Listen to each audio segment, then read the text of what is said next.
Si on continue comme ça, si on continue à pratiquer cette politique de l'autruche, qu'est-ce qui va se passer à votre avis? Ça va s'améliorer? Sérieusement sérieux? Non. Les gens ont besoin de vérité. L'être humain a besoin de vérité. Quand Pierre vient me rencontrer pour se faire accompagner, il a des collaborateurs qui commencent à partir, qui n'est vraiment pas bien. Et devinez de qui je lui parle, je vous en ai parlé tout à l'heure en début de conférence, de Lee Iacocca, qui était à la tête de Ford, et qui a été ensuite appelé à la tête de Chrysler, qui était alors au bord de la faillite. Lee Iacocca, il a la réputation de ne pas y aller par quatre chemins. Lui, il est cash. Il a réuni ses hommes et il leur a dit « Les gars, là, on fonce dans le mur.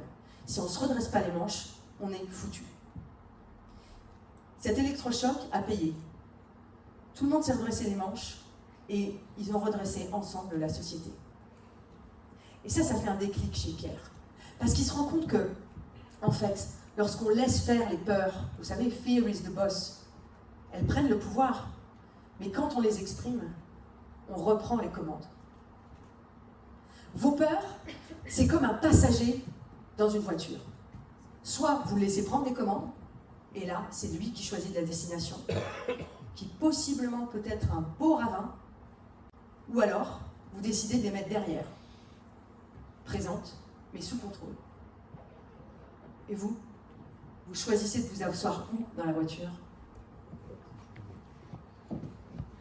Pierre décide de provoquer une réunion avec ses collaborateurs. Il leur dit la vérité, factuellement, et puis il ose dire ses peurs. Il ose leur dire à quel point il a besoin d'eux.